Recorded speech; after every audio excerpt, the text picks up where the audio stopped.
¿Quién es miembro de Alcohólicos Anónimos? 1946. La tercera tradición se derivó de este ensayo escrito por Bill para A. Grappan. La primera edición del libro Alcohólicos Anónimos hace esta breve declaración referente a la pertenencia a Alcohólicos Anónimos. El único requisito para ser miembro de A es un deseo sincero de dejar la bebida. No estamos aliados con ninguna religión en particular, secta o denominación, ni nos oponemos a ninguna.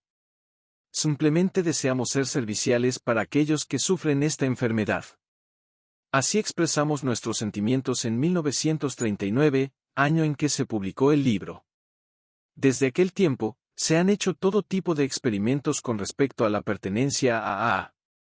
Es innumerable la cantidad de reglas que se han establecido, y en su mayor parte quebrantado.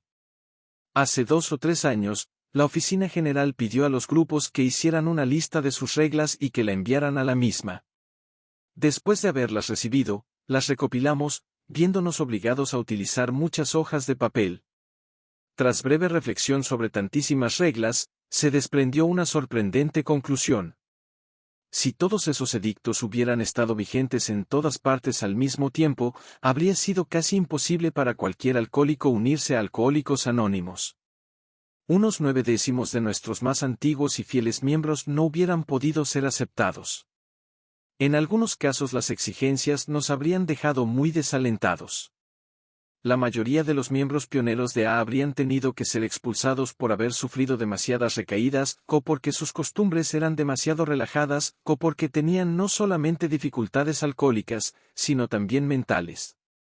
O, lo crea o no, porque no provenían de las llamadas mejores clases de la sociedad. Nosotros los ancianos podríamos haber sido excluidos por no haber leído el libro Alcohólicos Anónimos, o porque nuestros padrinos no quisieron responder por nosotros como candidatos. Y así, ad infinitum. Las formas en que nuestros alcohólicos dignos han tratado de juzgar a los menos respetables son, en retrospectiva, algo absurdas. Imagínate, si puedes, un alcohólico juzgando a otro. En alguna que otra ocasión, la mayoría de los grupos de AA se lanzan frenéticamente a inventar reglamentos. Además, como es de suponer, al comenzar a crecer rápidamente, un grupo se ve enfrentado con muchos problemas alarmantes. Los mendigos comienzan a mendigar. Algunos miembros se emborrachan y, a veces, hacen que otros se emborrachen con ellos. Los que tienen problemas mentales caen en depresiones o hacen denuncias paranoicas de sus compañeros. Los chismosos chismorrean honradamente, denuncian a los lobos y caperucitas rojas del grupo. Los principiantes argumentan que no son alcohólicos y, sin embargo, siguen viniendo. Los recaídos se aprovechan del buen nombre de AA para conseguir empleos. Otros miembros rehúsan aceptar todos los 12 pasos del programa de recuperación. Otros van aún más lejos, alegando que todo esto de Dios es una tontería y completamente innecesario. Bajo estas circunstancias, nuestros miembros conservadores que se atienen al programa se alarman. Les parece imperativo controlar estas peligrosísimas condiciones, si no, AA sin duda se vendrá abajo. Se preocupan por el bien del movimiento.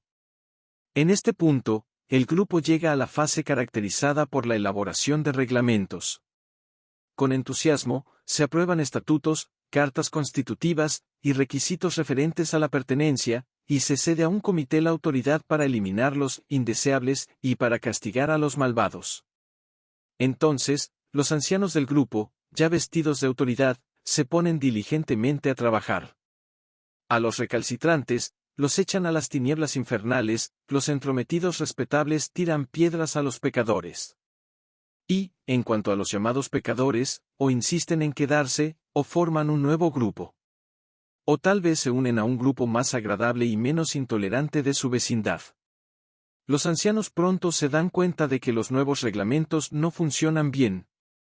La mayoría de los intentos de hacerlos cumplir suscitan una tan gran oleada de disensión e intolerancia dentro del grupo, que se reconoce esta situación como más perjudicial para la vida del grupo que lo fuera la peor que los peores hubieran hecho nunca. Pasado un tiempo, los temores y la intolerancia se apaciguan. El grupo sobrevive ileso. Todo el mundo ha aprendido mucho. Por eso, hoy en día, muy pocos se preocupan de cómo un principiante podría afectar nuestra reputación o eficacia. Los que recaen, los que mendigan, los que chismorrean, los que tienen trastornos mentales, los que se rebelan contra el programa, los que se aprovechan de la fama de AA, muy raras veces perjudican al grupo de AA por mucho tiempo. Y algunos de ellos han llegado a ser nuestros más respetados y más amados miembros. Otros se han quedado para poner a prueba nuestra paciencia, pero se han mantenido, no obstante, sobrios. Otros se han alejado. Hemos llegado a considerar a estas personas no como amenazas, sino como nuestros maestros. Nos obligan a cultivar la paciencia, la tolerancia y la humildad. Finalmente, nos percatamos de que son simplemente gente más enferma que el resto de nosotros, y que nosotros los que los condenamos, somos los fariseos cuya falsa rectitud causa un más profundo perjuicio espiritual al grupo. Cada veterano se estremece al recordar los nombres de aquellos a quienes, una vez, él condenó, la gente que él con seguridad predijo nunca lograría la sobriedad, la gente que él estuvo seguro debían ser echados de AA para el bien del movimiento. Ahora que muchas de estas mismas personas ya se han mantenido sobrias durante muchos años, y puede que se cuenten entre sus más íntimos amigos, el veterano se dice a sí mismo, ¿qué habría pasado si todos hubieran juzgado a estas personas como lo hacía yo? Si AA les hubiera cerrado la puerta, ¿dónde estarían hoy? Esta es la razón por la cual juzgamos cada vez menos al principiante. Si para él, el alcohol es un problema inmanejable y él quiere hacer algo al respecto, no le requerimos más. No nos importa en absoluto que su caso sea grave o leve, que sus costumbres sean rectas o relajadas, que tenga o no otras complicaciones. La puerta de AA está abierta de par en par, y si entra y se pone a hacer algo para remediar su problema, le consideramos un miembro de AA. No firma ningún contrato ni convenio, no se compromete a hacer nada. No le exigimos nada. Él se une a nosotros diciéndolo. Hoy día, en la mayoría de los grupos, no tienen ni siquiera que admitir que es un alcohólico. Puede unirse a AA con solo tener una mera sospecha de que lo sea, de que ya muestre los síntomas mortales de nuestra enfermedad. Por supuesto, este no es el estado universal de cosas en AA. Hay todavía reglamentos que se imponen a los miembros. Si un miembro persiste en llegar borracho a las reuniones, puede que sea llevado afuera, puede que pidamos a alguien que lo aleje. No obstante, en la mayoría de los grupos, puede volver al día siguiente, si se presenta sobrio. Aunque le pueden echar de un club, a nadie se le ocurriría echarle de AA. Sigue siendo miembro de AA mientras que lo diga. Aunque este amplio concepto de la pertenencia a AA no es todavía de unánime aceptación, representa la corriente principal del pensamiento de AA. No queremos privar a nadie de la oportunidad de recuperarse del alcoholismo. Deseamos ser tan inclusivos como podamos, nunca exclusivos. Tal vez esta tendencia significa algo mucho más profundo que un mero cambio de actitud hacia la cuestión de pertenencia. Tal vez significa que estamos liberándonos de todo temor de las tempestades que a veces azotan nuestro mundo alcohólico, tal vez atestigua nuestra confianza en que a cada tormenta seguirá una calma, calma que es más comprensiva, más compasiva, más tolerante que cualquiera que hayamos conocido nunca. Los hospitales y AA. Extractos de artículo, Hospitalización.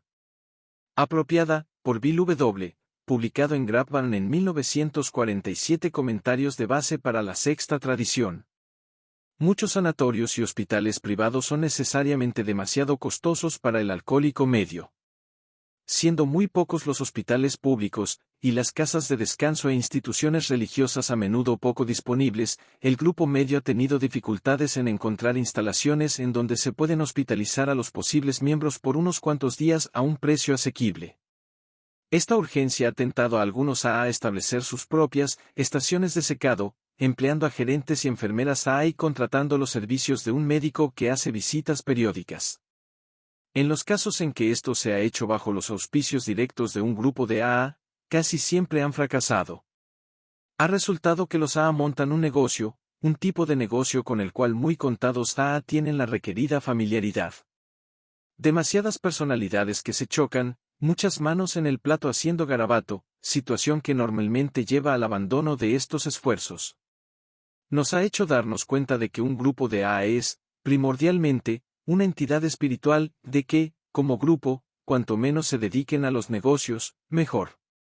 A propósito de este tema debemos mencionar el hecho de que casi todos los proyectos inventados por los grupos para financiar o asegurar las cuentas hospitalarias de sus miembros compañeros también han fracasado. No es únicamente que estos préstamos quedan sin pagar, sino que también surge la pregunta dentro del grupo en cuanto a quienes los merecen. En otros casos, los grupos de A impulsados por una necesidad apremiante de ayuda médica, han emprendido campañas públicas para recoger dinero para establecer hospitales de A en sus comunidades. Casi sin excepción, estos esfuerzos fallan. Dichos grupos no solamente tienen la intención de montar un negocio hospitalario, sino también la de financiar la empresa solicitando fondos al público en nombre de Alcohólicos Anónimos. Inmediatamente, se plantean todo tipo de dudas, los proyectos se atascan. Los A conservadores se dan cuenta de que las empresas comerciales o las solicitudes al público que llevan el aval de AA son verdaderamente peligrosas para todos nosotros. Si esta práctica se generalizara, la tapadera estaría abierta. Los promotores, de AA y otros, tendrían carta blanca. La búsqueda de tratamiento médico comprensivo y a precio razonable ha engendrado otra clase de instalaciones. Estas son las granjas de descanso y estaciones de secado, dirigidas por los A individuales, bajo la adecuada supervisión médica. Estas han resultado mucho más satisfactorias que los proyectos dirigidos por los grupos. Como es de suponer, el éxito que tienen está en proporción exacta con la habilidad directorial y la buena fe del A encargado. Si es capaz y concienzudo, es posible tener muy buenos resultados; si no lo es, fracaso. Ya que no son proyectos del grupo y no llevan el nombre de AA, estos se pueden tomar o dejar. La dirección de establecimientos de este tipo siempre está rodeada de dificultades peculiares. Siempre es difícil para el director AA cobrar lo suficiente como para vivir con algo de comodidad. Y si lo logra hacer, es probable que la gente diga que está profesionalizando AA o que saca dinero de AA. Aunque en la mayoría de los casos, esto es una pura tontería, constituye no obstante una seria desventaja. Sin embargo, a pesar de los quebraderos de cabeza que se encuentren, un buen número de estas granjas y refugios de desembriagar están en funcionamiento, y parece que pueden seguir funcionando mientras sean manejados cuerdamente, no lleven el nombre de AA y no se presenten como empresas AA al solicitar fondos al público. A veces, irreflexible e inconsideradamente nos aprovechamos del hecho de que una instalación esté encabezada por una AA. Le llevamos borrachos solo porque queremos deshacernos de ellos, prometemos pagar la cuenta, y no lo hacemos. Se debe felicitar a cualquiera que pueda dirigir con éxito uno de estos emporios de borrachos. Es un trabajo duro y a menudo ingrato, aunque le puede traer una profunda satisfacción espiritual. Tal vez sea esta la razón por la que tantos AA desean intentarlo. ¿Los clubs en AA subsistirán con nosotros? 1947. Otro antecedente a la sexta tradición. El concepto del club ha llegado a formar parte de la vida de AA. Veintenas de estos abrigos acogedores ya tienen años de existencia, prestando sus muy útiles servicios, y nuevos clubs se establecen cada mes. Si hiciéramos una votación mañana en cuanto a la conveniencia de tenerlos, una buena mayoría daría un resonante voto afirmativo. Habría miles que atestiguarían que les habría sido más difícil mantener su sobriedad durante sus primeros meses en AA si los clubs no existieran, y, en cualquier caso, dirían que siempre desearían poder aprovechar los contactos asequibles y las calurosas amistades que los clubs les ofrecen. Siendo este el punto de vista mayoritario, podríamos suponer que los clubs tienen una aprobación universal, podríamos imaginarnos que sin ellos no subsistiríamos. Podríamos creer que los clubs constituyen una institución central de AA, como un paso 13 de nuestro programa de recuperación, sin el cual los otros 12 pasos no surtirían efecto. De vez en cuando los entusiastas de los clubs se comportan como si creyeran verdaderamente que pudiéramos tratar nuestros problemas alcohólicos con el único recurso del club. Tienden a depender más de los clubs que del programa de AA. No obstante, hay también entre nosotros una minoría bastante fuerte de gentes que no quieren tener nada que ver con los clubs. Mantienen que la vida social de los clubs no solamente distrae la atención de los miembros del programa de AA, sino también que los clubs son un estorbo para el progreso de AA. Nos advierten del peligro de que los clubs degeneren en meras guaridas o incluso en garitos. Recalcan las querellas que surgen en lo concerniente al dinero, la dirección y la autoridad, tienen miedo a los incidentes que puedan darnos mala publicidad. En pocas palabras, miran con alarma. Dicen no a los clubs. Hace ya algunos años que venimos a tientas hacia un terreno intermedio. A pesar de la alarma, se ha establecido que los que quieran y necesiten los clubs, deben tenerlos. Así es que la verdadera preocupación no es si debemos tenerlos o no. Es cómo aumentar sus ventajas y cómo reducir sus desventajas. Cómo tener la seguridad de que, a la larga, éstas no excedan a aquellas. De los 4 centros mayores de AA, 2 favorecen los clubs, y 2 no lo hacen. Da la casualidad de que yo vivo en uno de los que están a favor. El primer club de AA se formó en Nueva York. Aunque nuestra experiencia aquí en Nueva York, puede ser que no ofrezca el modelo ideal, es la única que conozco. Por lo tanto, para delinear los principios y problemas que tenemos que considerar, la utilizaré como un ejemplo del desarrollo de un club, y no como un modelo ejemplar. Cuando AA tenía muy poco tiempo de existencia, nos reuníamos en casas particulares. La gente viajaba muchas millas, no solo para asistir a la reunión, sino también para sentarse cómodamente después, compartiendo café y tortas y conversación íntima y viva. Los alcohólicos y sus familias se habían sentido solos hacía ya demasiados años. Luego, con el tiempo, las casas empezaron a resultar demasiado pequeñas. Ya que no podíamos soportar el separarnos, unos de otros, para formar reuniones más pequeñas, buscamos un local más grande. Nos alojamos primero en el taller de un negocio de sastrería, y más tarde en un salón alquilado de Steinway Hall. De esta manera podíamos estar unidos durante la hora de reunión y después, íbamos a una cafetería. No obstante, nos faltaba algo, el ambiente de un hogar. Un restaurante no lo tenía en suficiente grado. Alguien dijo, formemos un club. Así que formamos un club, nos instalamos en un interesante local, el antiguo Club de Artistas e Ilustradores en la calle 24 Oeste. ¡Qué emocionante! Un par de miembros firmaron el contrato de alquiler. Pintamos y fregamos. Teníamos un hogar. Siempre tendremos hermosos recuerdos de los días y noches que pasamos en aquel primer club. No obstante, hay que admitir que no todos esos recuerdos son estáticos. El crecimiento nos dio dolores, los dolores de crecimiento, los llamamos hoy día. Lo graves que nos parecieron en aquel entonces. Los dictadores trataban de imponerse, los borrachos se caían al suelo o trastornaban las reuniones, los comités directivos intentaban proponer a sus amigos como candidatos para sucederles y, con gran consternación suya, descubrían que no se podía dirigir ni siquiera a los borrachos sobrios. De vez en cuando, difícilmente recogimos lo suficiente como para cubrir el alquiler, los jugadores de cartas se hacían los sordos a cualquier sugerencia de que hablaran con los recién llegados. Hoy en día, la mayoría de los clubes han abandonado los juegos de cartas, las secretarias se fastidiaban las unas a las otras. Se estableció una corporación para asumir la responsabilidad del contrato de alquiler y teníamos así, oficiales. ¿Debían estos directores dirigir el club, o lo debía dirigir el comité rotativo de AA? Tales eran nuestros problemas. El uso del dinero, la necesidad de un cierto grado de organización para el club y la atestada intimidad del lugar crearon situaciones que no habíamos previsto. La vida del club todavía nos ofrecía grandes placeres.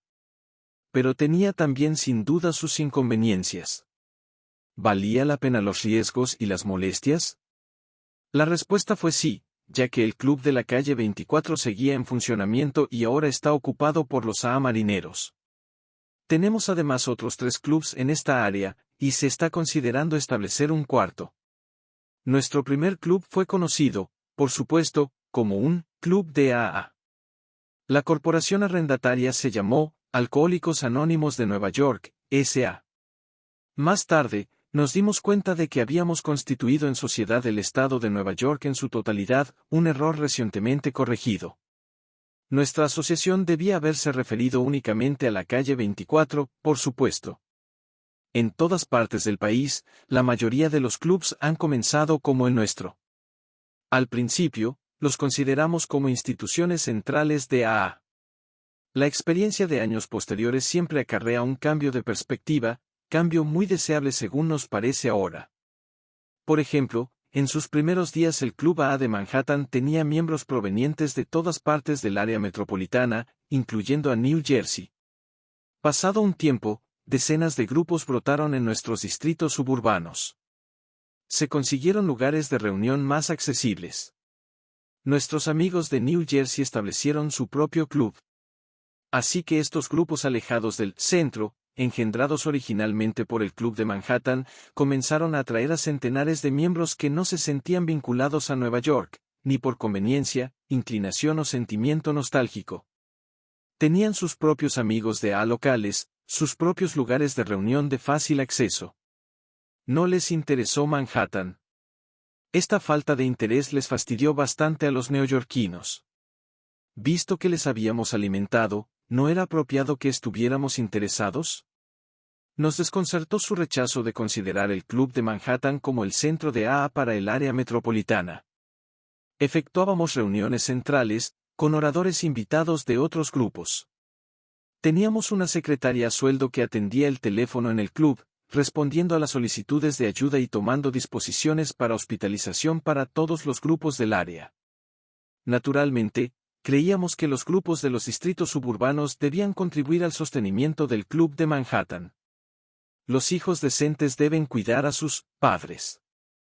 No obstante, fueron en vano nuestras súplicas perennes. Aunque muchos miembros de fuera de Nueva York contribuyeron individualmente, sus grupos respectivos no nos enviaron ni un centavo. Luego, cambiamos de rumbo. Aunque los grupos suburbanos no quisieron sostener el club, quizá no les importaría pagar el sueldo de la secretaria. En realidad, ella estaba haciendo un trabajo de área. Esta era claramente una petición razonable. Pero nunca suscitó la respuesta esperada. Ellos, en su mente, no podían separar la secretaria de área del Club de Manhattan. Por lo tanto, durante mucho tiempo, nuestras necesidades de área, nuestros problemas comunes de AA y la dirección de nuestro club estuvieron enmarañados financiera y psicológicamente. Poco a poco, la maraña fue desenredándose, a medida que fuimos dándonos cuenta de que los clubs debían ser asunto únicamente de aquellos que los quieren especialmente y que están dispuestos a pagar por ellos. Empezamos a reconocer el hecho de que la dirección de un club entraña asuntos de negocios importantes, que debe ser constituida en sociedad separadamente y bajo otra denominación, por ejemplo, al añón, que los directores de la corporación del club deben ocuparse solamente de los asuntos del club, que un grupo de AA, como tal, nunca debe meterse en el manejo activo de una empresa de negocios. Nuestras febrilmente agitadas experiencias nos han enseñado que, si un comité rotativo de AA trata de imponerse a la corporación del club, o si ésta trata de dirigir los asuntos de AA de los grupos que se reúnen en el club, inmediatamente se plantean dificultades. La única forma que hemos encontrado para remediar esta situación es la de separar lo material de lo espiritual. Si un grupo de AA desea reunirse en un club, debe contribuir a pagar el alquiler o repartir el dinero que se recoge en la colecta con la dirección del club. Puede que esto parezca absurdo a un grupo pequeño que está abriendo su primer local, ya que, por el momento, los miembros del grupo serán también los miembros del club. No obstante, es recomendable constituir en sociedad el club al comienzo, porque así se evitará mucha confusión después, cuando otros grupos se formen en el área. A menudo se hacen preguntas, tales como, ¿quiénes son los que eligen los directores de negocios del club? ¿La pertenencia a un club se difiere de la pertenencia a un grupo de AA? ¿Cómo se financian o se sostienen a los clubs? Ya que las costumbres varían de un lugar a otro, no tenemos todavía las respuestas. Las siguientes sugerencias parecen ser las más razonables. Todo miembro de AA debe ser libre de aprovechar los privilegios ordinarios de un club de AA, ya sea que haga una contribución regular o no. Si contribuye regularmente, debe además tener derecho a votar en las reuniones de negocios en las cuales se eligen los directores de negocios de la corporación del club. De esta manera todos los clubs estarían abiertos a todos los AA. Pero la dirección de negocios del club estaría limitada a los que tuvieran el suficiente interés como para contribuir regularmente al sostenimiento del club. A propósito de esto, debemos recordarnos a nosotros mismos que en AA no pagamos honorarios ni cuotas obligatorias. No obstante, se debe añadir que, ya que los clubs se están haciendo empresas privadas y separadas, sus miembros los pueden dirigir conforme a otras normas, si así lo desean. El aceptar grandes cantidades de dinero de cualquier fuente para comprar, construir o financiar un club casi siempre desembocará en problemas. La solicitación de fondos al público es, por supuesto, peligrosísima. El completo automantenimiento de los clubs, así como de toda entidad o actividad relacionadas con AA, está llegando a ser nuestra práctica universal. La evolución de los clubs nos está enseñando además que, salvo en las comunidades pequeñas, es probable que los clubs no seguirán siendo los centros principales de la actividad de AA comenzando como el centro principal para una ciudad. Muchos clubs se van trasladando a locales cada vez más grandes, con la aspiración de seguir celebrando dentro de sus muros la reunión principal del área. No obstante, las circunstancias acaban defraudando sus esperanzas. La primera circunstancia es que AA, al continuar creciendo, desbordará la capacidad de cualquier club. Tarde o temprano, será necesario trasladar la reunión central o principal a un auditorio más grande. En el club no caben tantas personas. Este hecho lo debemos contemplar sobriamente cuando quiera que consideremos comprar o constituir un local grande para el club. Hay otra circunstancia que con casi toda seguridad dejará a los clubs en una posición excéntrica, especialmente en las grandes ciudades. Tenemos una fuerte tendencia a encargar la gestión de asuntos comunes de AA en los centros metropolitanos a un comité central o de intergrupo. En cada área, tarde o temprano, nos damos cuenta de que tales asuntos como las reuniones de intergrupo, las disposiciones hospitalarias, las relaciones públicas locales, la oficina central para entrevistas e información, son de interés a todos los AA, ya sea que tengan ocasión o deseo de utilizar los clubs o no. Siendo estos asuntos estrictamente de AA, es necesario elegir y financiar un comité central de intergrupo para ocuparse de ellos. Los grupos de un área, por lo general, estarán dispuestos a mantener estas actividades verdaderamente centrales, contribuyendo con fondos del grupo. Incluso cuando el club aún tiene cabida suficiente para las reuniones de intergrupo y cuando se siguen celebrando allí, el centro de gravedad del área se trasladará acercándose al comité de intergrupo y sus actividades centrales. El club queda definitivamente aparte, donde, según opinan muchos, debe estar. Dirigidos y sostenidos activamente por quienes los quieren, los clubs pueden ser dejados o tomados. Si tiene una pregunta relacionada con clubs, escríbanos pidiendo las guías de AA, la relación entre AA y clubs, disponible gratis en la OSG.